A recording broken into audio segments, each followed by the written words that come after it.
I just got back from Europe, as you know, and we had a great time. But I've been doing this for 4 nights in a row, and they do it very well, as you probably noticed. It's great. But I never thought, Ben was expecting a call that I wouldn't be coming tonight. But I never even thought of that. But I did try and get out of the tuxedo, I will say that, because I'm getting ready and I'm just about set to go. And they say, "Sir, it's black tie today." I said, "You got to be kidding." So I said, "Do you think Ben wouldn't mind if I showed up in other than black tie?" They said, "He'd be fine with it, sir." I said, "No, he's a man that I respect too much to do that. So I put the damn tuxedo on, and here we are. Very special. So I'm thrilled to be here with so many friends and distinguished guests to support the phenomenal organization, the American Cornerstone Institute, dedicated to life, liberty, community, and faith.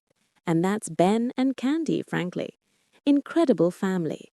I especially want to thank the extraordinary patriot, American Cornerstone founder Dr. Ben Carson. We know him as Ben, but he's doctor. He's a great doctor, one of the best.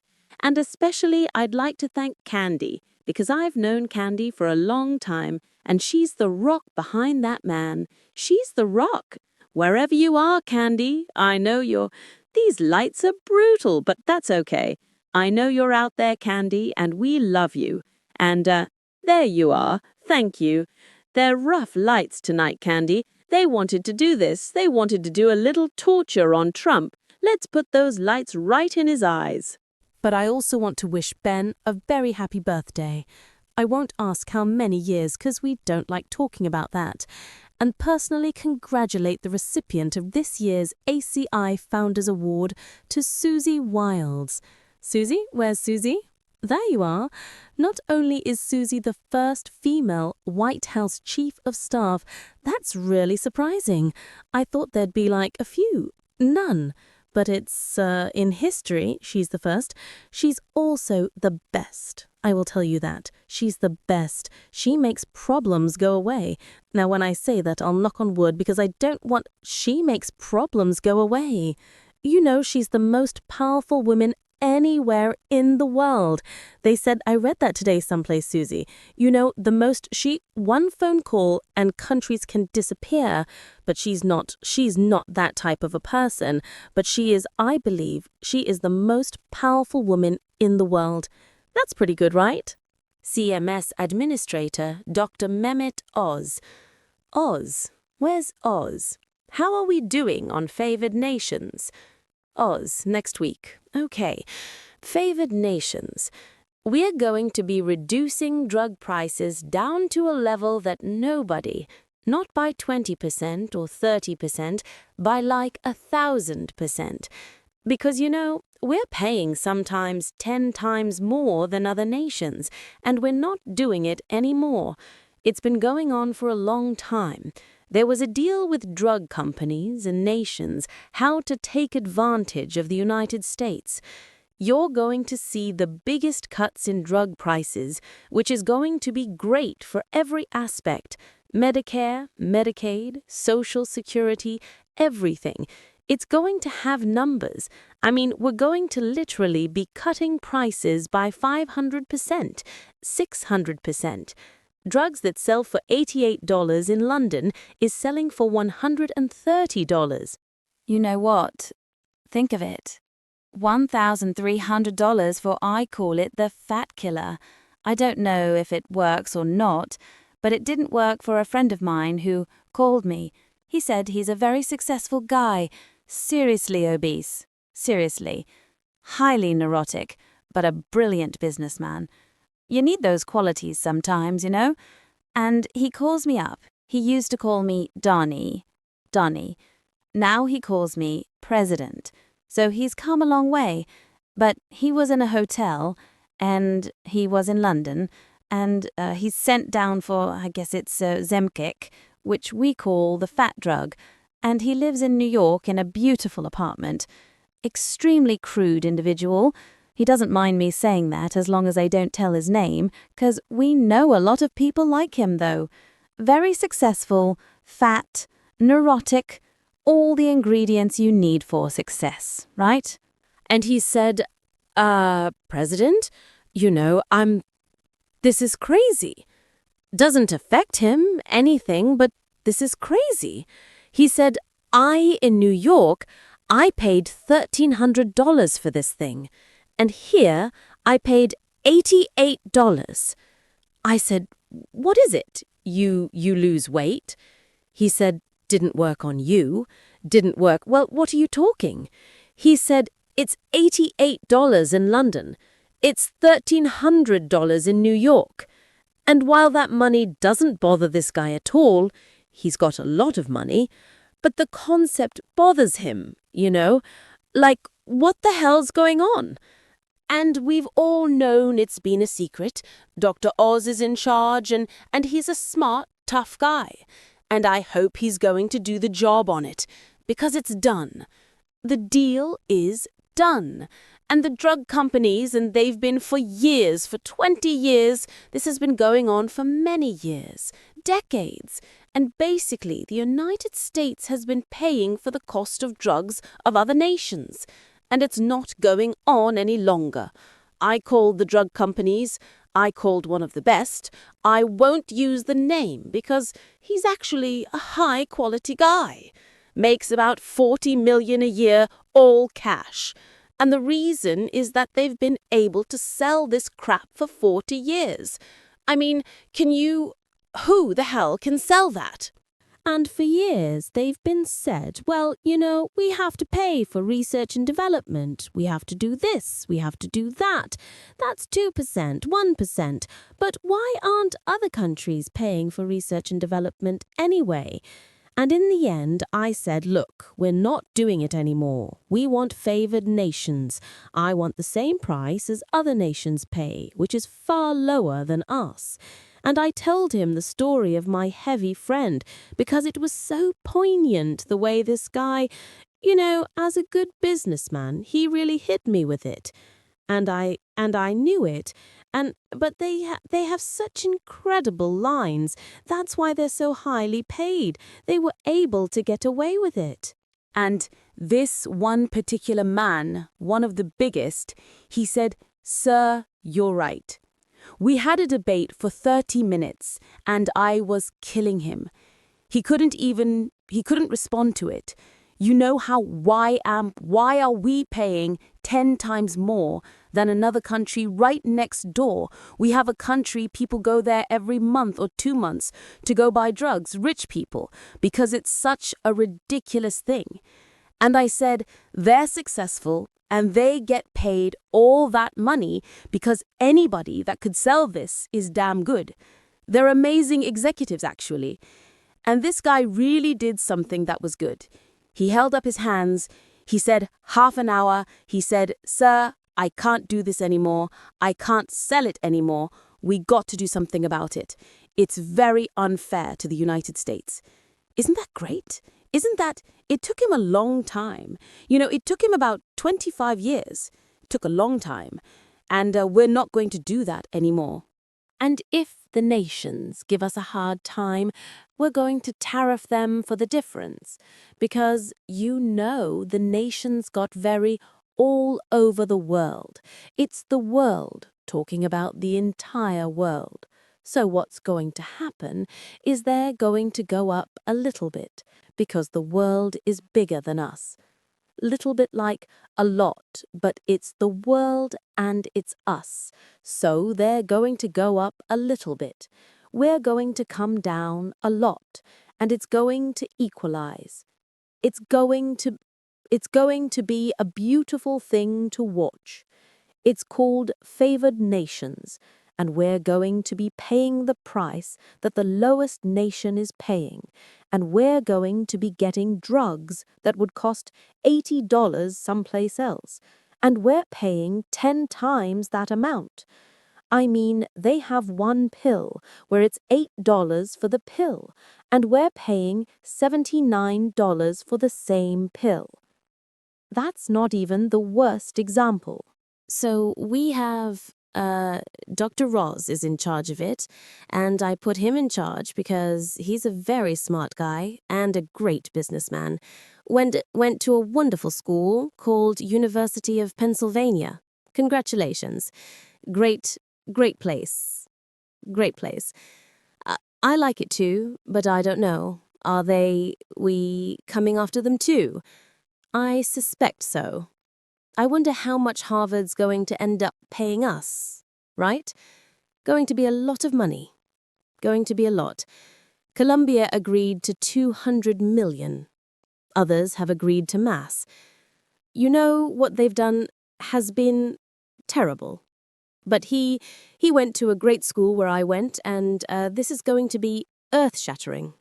This is not like, we're reducing. And just one quick story on this because it's so important, it's so big. It's going to be incredible for every one of our different programs, especially Medicaid, Medicare, Social Security, everything. But just, if you look at it, I've been looking at this for years, and in the end of my first term, I was so proud.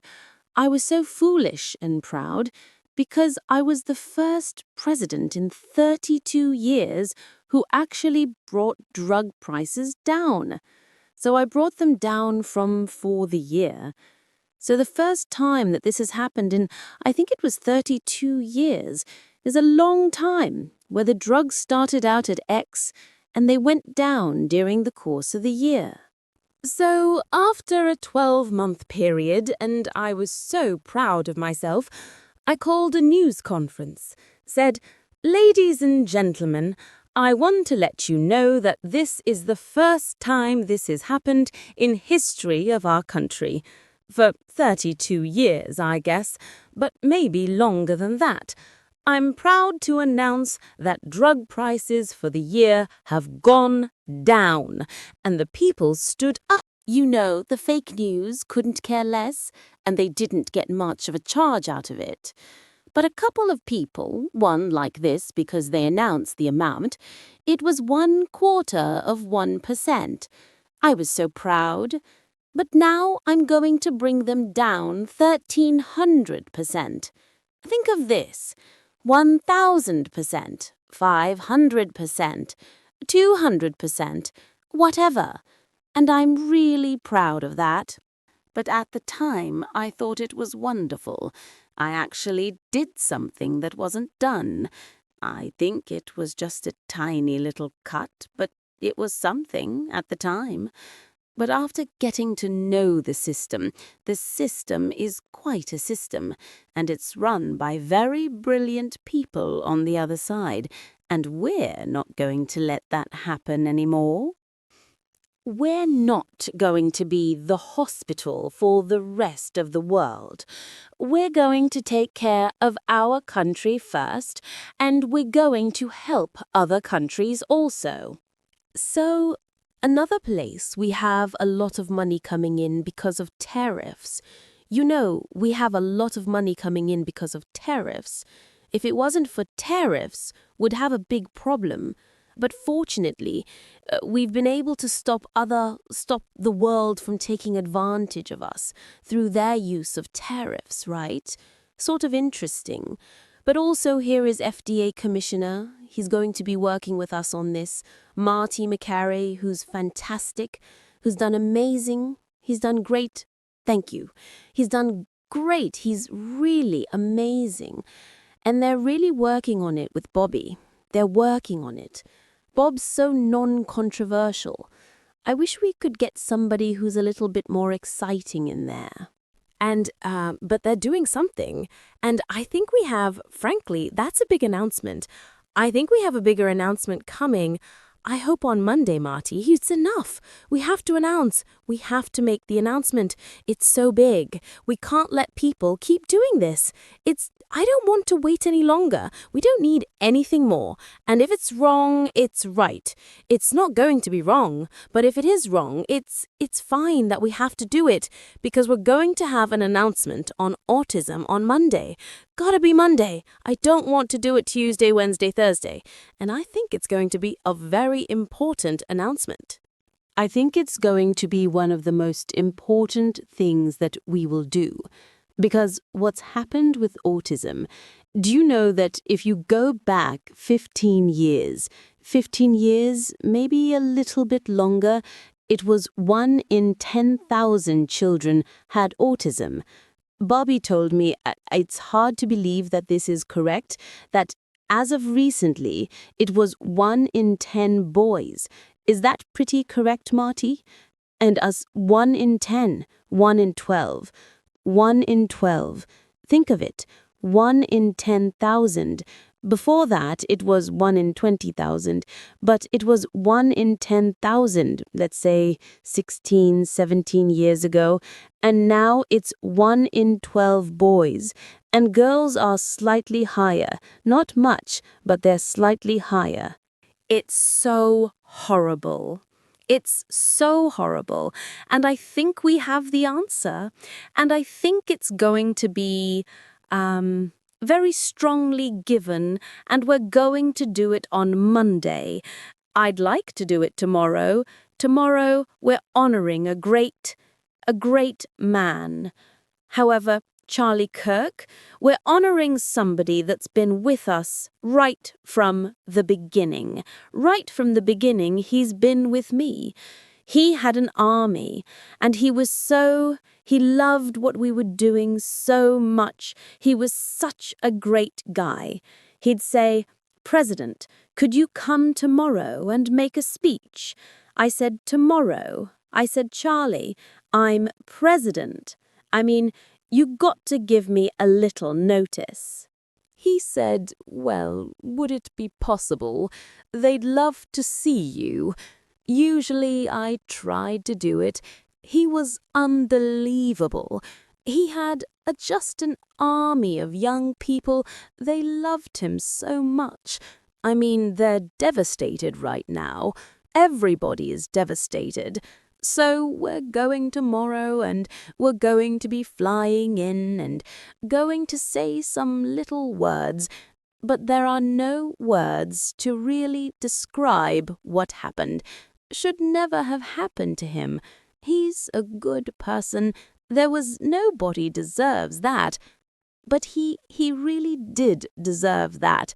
I want to also thank Representatives Beth Vanny and Rich McCormack very much, and Virginia Attorney General Jason Miyares. Thank you very much, Jason. Thank you. Thank you. Good job. Talking about other law enforcement people in Virginia, you know that, right?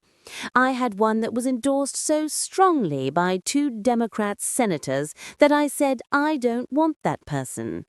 You know, when you get too strong an endorsement from the Democrats and not very strong from the Republicans, you say there's something I don't like about it. Does that make sense to anybody? Who knows? But we got to follow our instincts, right? And a very good friend of mine, Bob Unanula, who is just a great... He's a popular guy, I'll tell you. I heard backstage, I and Bob's going to be getting a big award very soon from me, and I'm really looking forward to that, and going to announce it over the next week or so. But it's very important. And you know, he was incredible. He, right in the middle of the heat when they were going after they wanted to impeach Trump, which they did twice, failed both times. They wanted to indict Trump. They did that too, 5 times. They wanted to do everything. And this guy was right there. And he was Hispanic, to put it nicely. He was Hispanic, and he didn't care. He was with me all the way, weren't you? You were with me all the way, Bob. You never wavered. Neither did Ben. And neither did a lot of people in this room. But they were throwing these fake charges out, these radical left charges, these lunatics, and Bob was there, and it was very tough. They said they were going to destroy his business, and they tried, and his sales tripled. He became rich. Can you believe it? His sales tripled because everybody started buying Goya. Even now, I had Goya last night in the refrigerator. I chose not to have it, but these are minor details. No, I buy it. Can you believe it? Because it reminds me of you. He was a brave guy. But I'm doing to be announcing an award next week that's going to be great. Quite something. And it's in honor of your courage, pure and simple, because you showed great courage. You know, we won this Hispanic way. We did so well with Hispanics. There's never been anything like it on the Republican side. There's never been anything even close. We won Miami. We won so many different places. And the entire borderline with Mexico and Texas, we won. I got a call from the governor. Do you know, sir, you won every single area on the border of Texas, all Hispanic, 88%, 92%, all these towns, and said, you won everyone. That's the first time that's happened since Reconstruction. I said, define Reconstruction. He's talking about the Civil War. He said, yes. It was a little different. That's a term that's a little different. I wanted accuracy. So the Civil War first time and we won, but it's because of Bob and people like Bob, and we love you, Bob, and you were great, and thank you very much. And Ben loves you too, I know that. So we're going to have a big award for you. I got a call from the governor. Do you know, sir, you won every single area on the border of Texas, all Hispanic, 88%, 92%, all these towns, and said, you won everyone. That's the first time that's happened since Reconstruction. I said, define Reconstruction. He's talking about the Civil War. He said, yes. It was a little different. That's a term that's a little different. I wanted accuracy.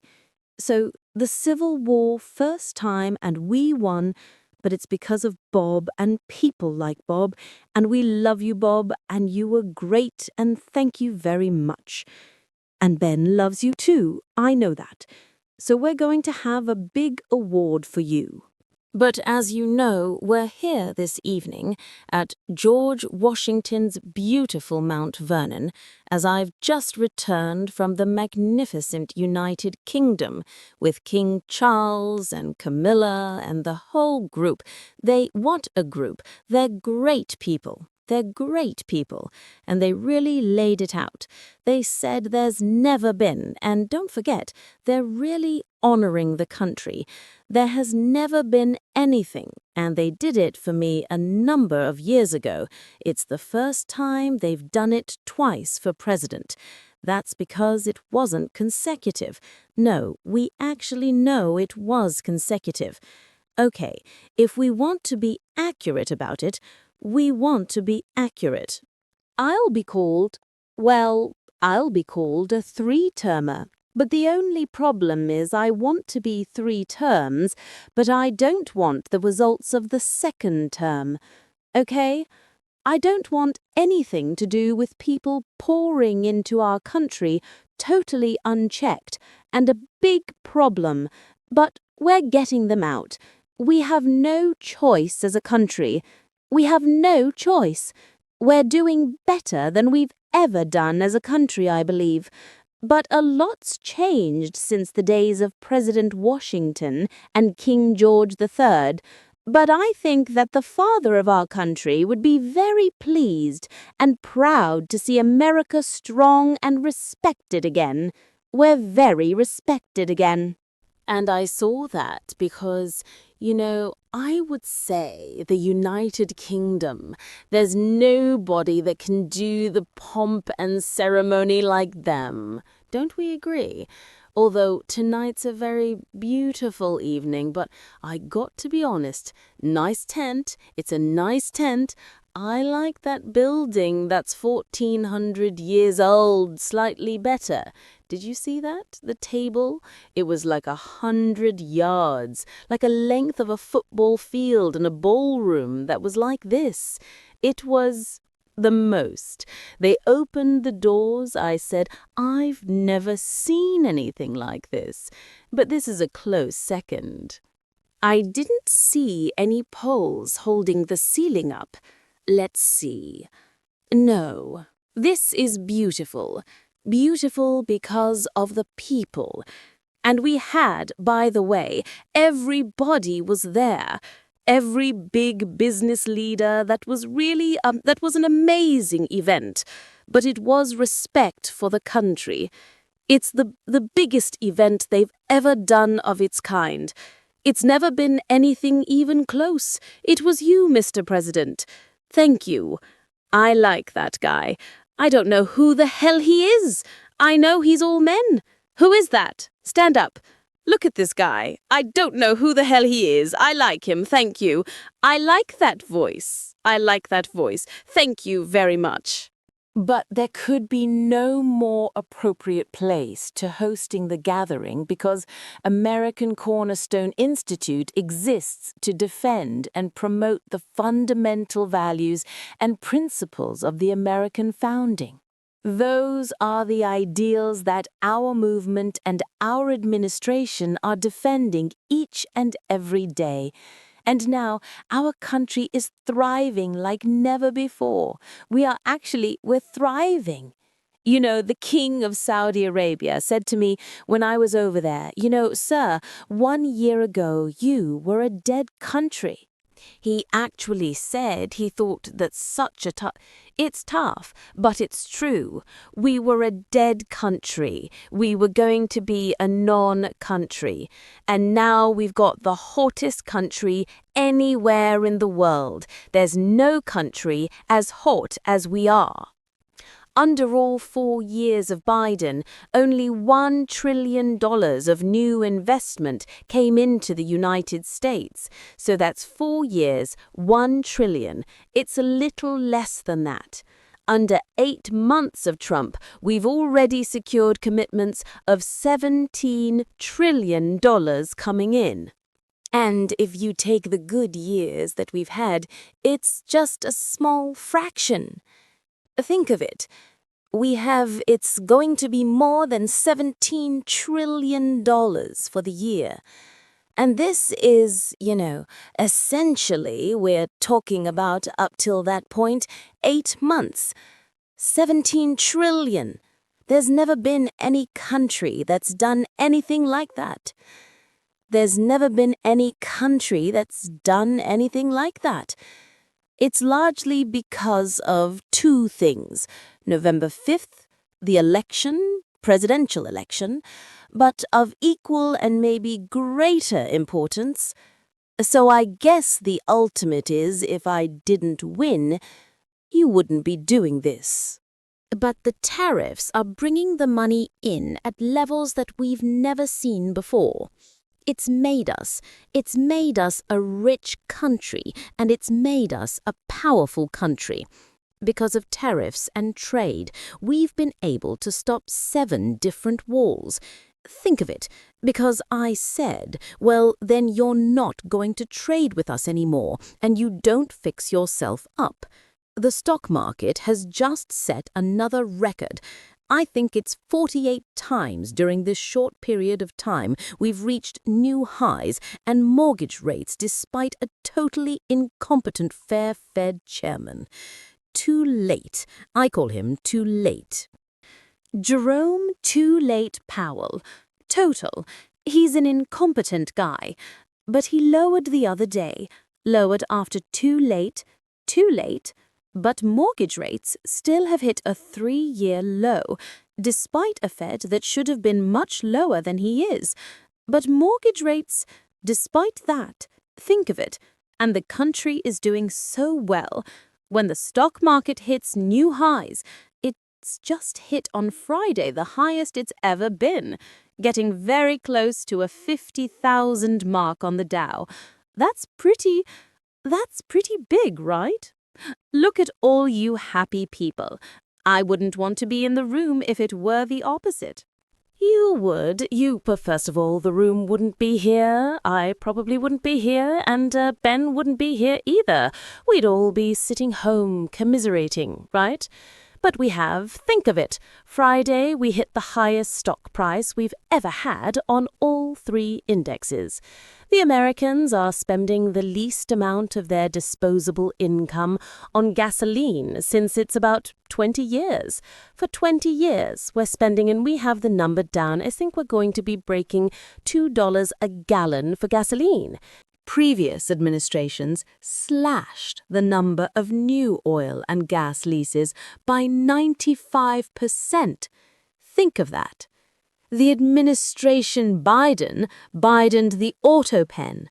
Remember, when in doubt, just give it to the guy operating. The guy who operated the auto pen was President of the United States. And he said he only spoke to Biden twice. And that was only about how's the weather. So therefore, it's illegal because you're not allowed to do that.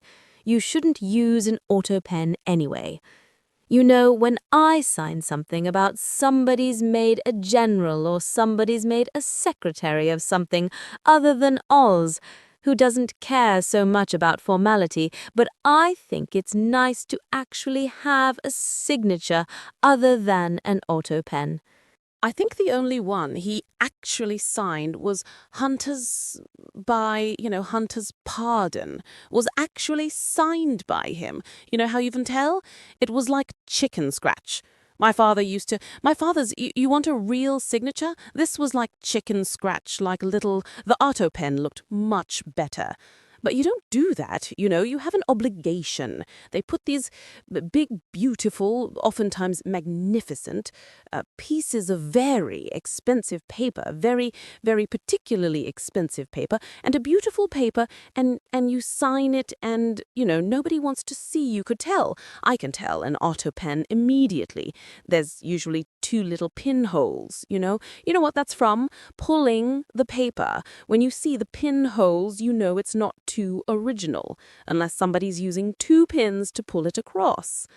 But the auto pen is a fraud. It's a fraud.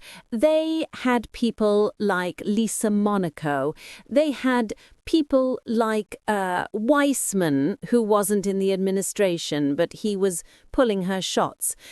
Andrew Weissman, bad people. These are bad people. They had bad people running our country. That's why they allowed all these people to pour into our country totally unchecked and unvetted. They know it wasn't good, but for some reason, they hate our country, the Democrats. But I think we're going to what we have to do is we have to win the midterms. I don't know why. When you're president, rarely do you win. I don't know why we're having one of the greatest presidencies ever. We had a great 4 years, but this is going to blow everything away. And they're saying some say, actually, it's the most successful presidency so far ever in the history of our country. That should mean we win the midterm. But they've had other successful presidents. They've had other successful presidents, and they lose the midterms. It's a very small percentage that win. There's something psychological going on there. No, they said, but if you stop, think of that, but if you stop Russia and Ukraine, sir, you should be able to get the Nobel. They said, I stopped 7 wars. That's 1 war, and that's a big one. But all of these, actually, that was the one I thought would be easiest because I have a good relationship with President Putin. Disappointed in him, but I do. I thought that would be the easiest one, but we'll get it done one way or the other. But I also obliterated Iran's nuclear hopes by totally annihilating their enriched uranium. And I'll tell you what, those planes, those beautiful B-2 bombers, those beautiful, we call them wings. We just ordered 20 more of them, the updated version. We don't need an updated, just give me the same one. The job those pilots did, they flew for 37 hours, back and forth. They had to refuel. We had 52 tankers. Big tankers. How would you like to be flying a tanker, knowing that if you get hit by a little bullet, that's not good things happen to those tankers? Those people are brave. When I met the tanker guys, I had them to the office. We had the pilots, a lot of the pilots, and even the mechanics. I said, I want the mechanics. But I said to the tanker guys, how do you like flying around with hundreds of thousands of gasoline in that big thing? But they're brave people. They're brave people. But there was no stopping. They went, they flew, it was about 17 hours one way, and then they hit at the dark of night with no moon. It was dead. And every single one of those bombs hit its targets. It was absolutely amazing. And they're heroes. And when the pilots went in, they came into the office and I met them and they're all great-looking guys. They look like Tom Cruise. Actually, they look like Tom Cruise, but they're all great-looking guys. I would have said Tom Cruise, but you know, he called me about something recently. He was such a nice guy. I'm not going to say it. I just say he's a hell of a looking guy. But these people are great. But they said, sir, you know what? For 22 years we practiced this mission. Us and our predecessors, we practice it 3 to 4 times every single year for 22 years. And you're the only president that had the courage to let us go and do our thing. It's very interesting, right? I didn't know that. But we stopped the flood of illegal aliens stampeding across our borders, and for 4 months in a row, the numbers of illegals admitted into the United States is 0. 0. Even I find that hard to believe, but it's made up by a very liberal think tank, and I'll take it. But it's 0. It's just about 0. Hard to believe, right?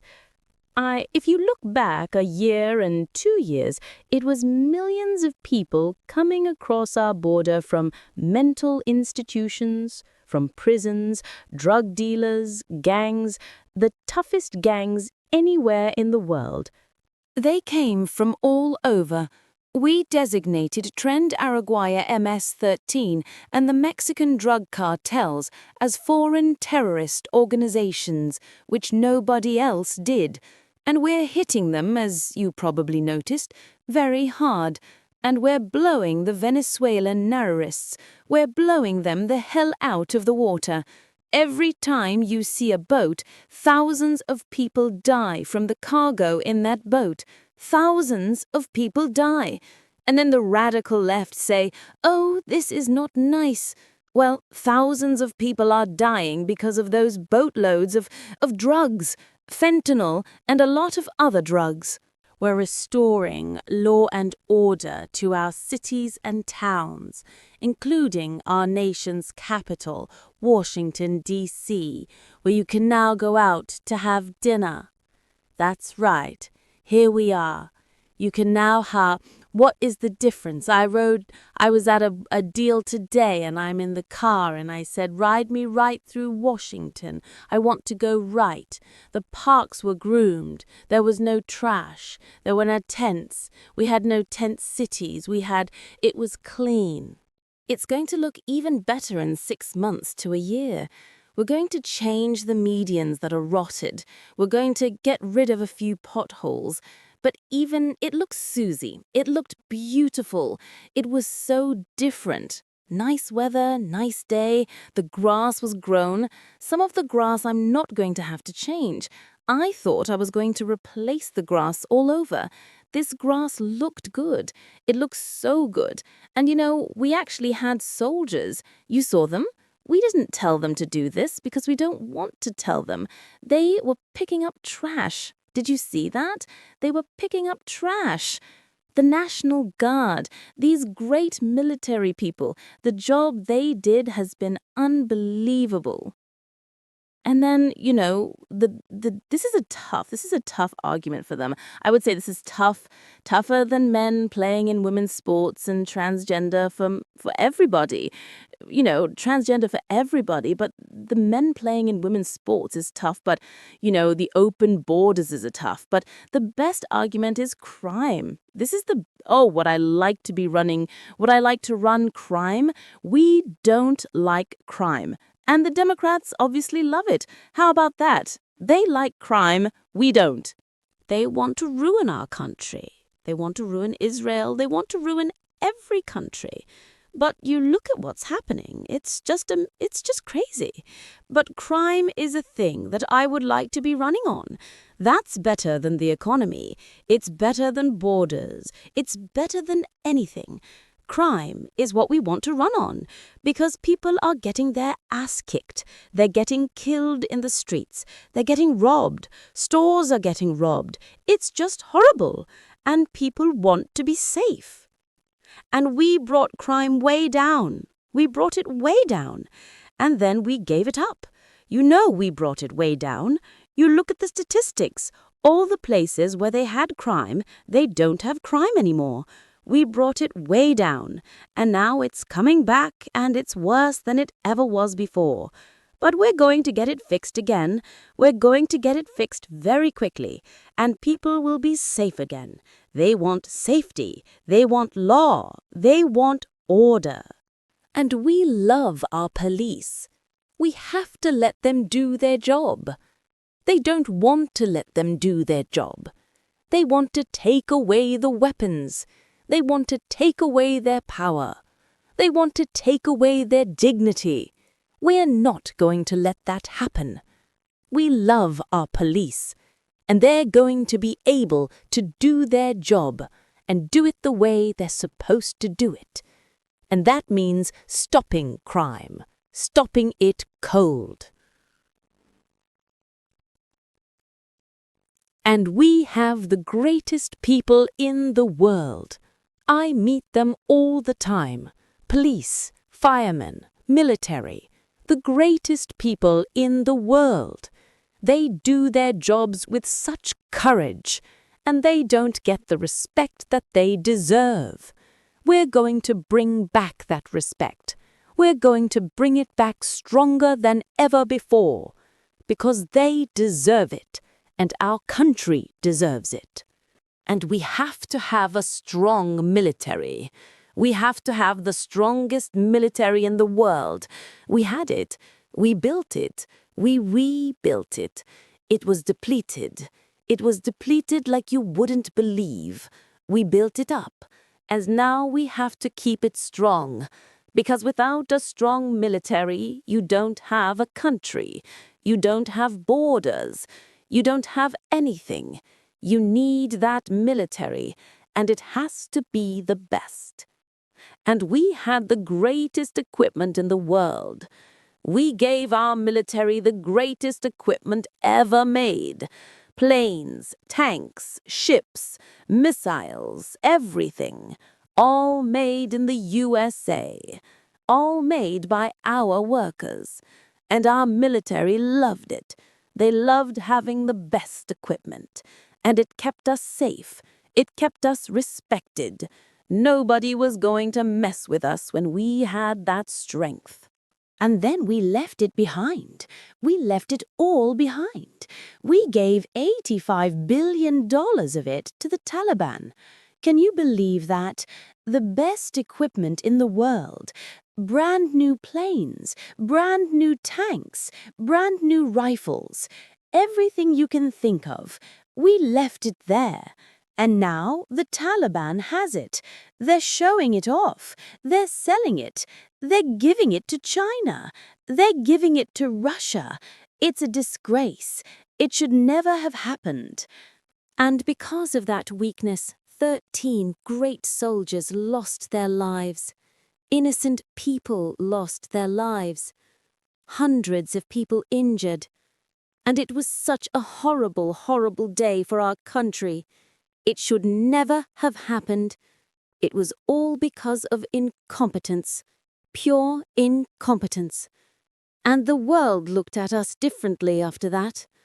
They said, "What happened to America?" But I'll tell you this, America is coming back. We're not going to let that define us. We're stronger than that. We're smarter than that. And we're going to show the world that America is back, and it's stronger and prouder than ever before. And with your help, we're going to make sure it happens. We're going to make America great again, greater than ever before.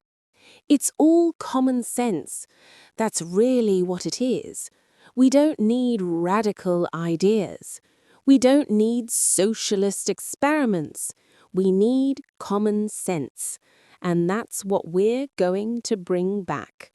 It worked before, it's going to work again.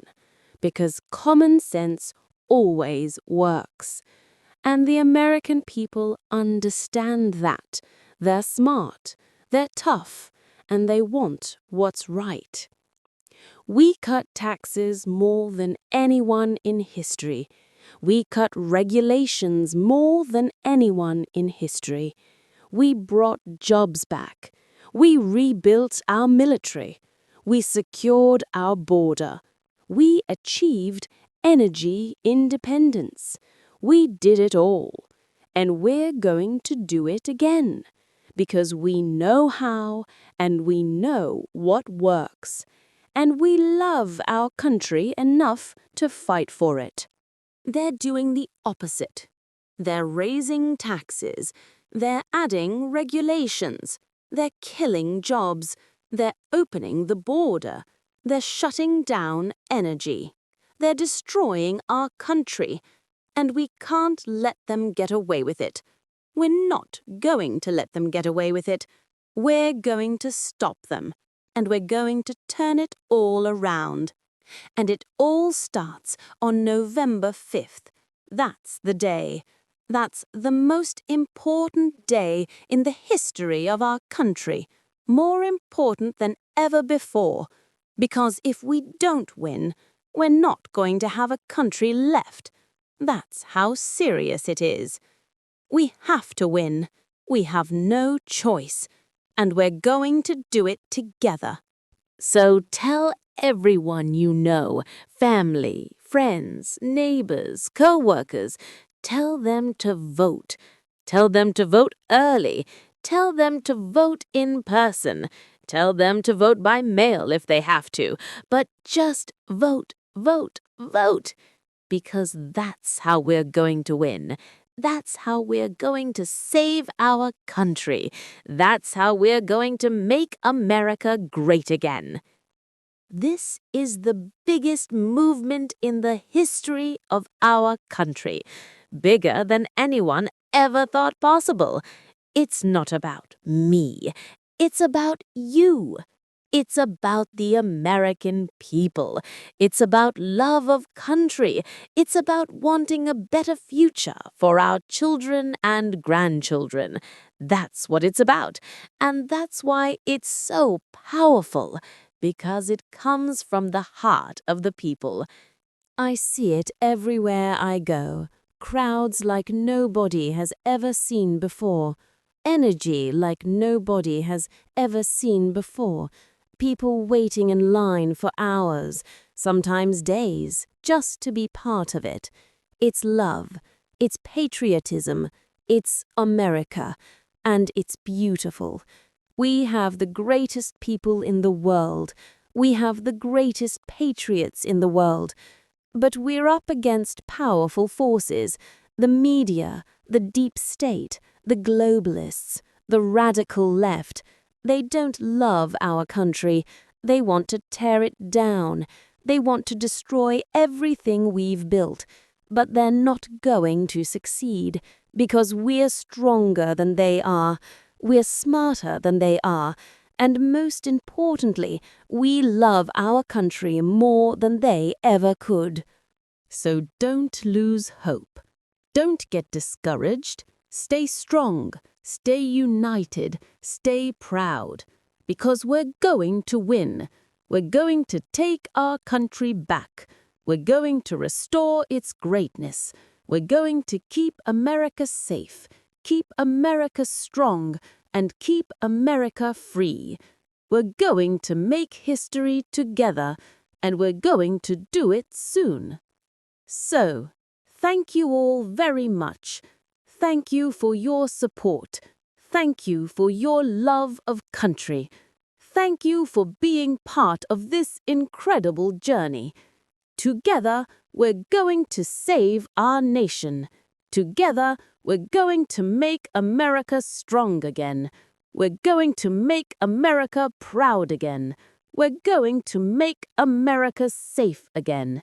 And we're going to make America great again. Greater than ever before.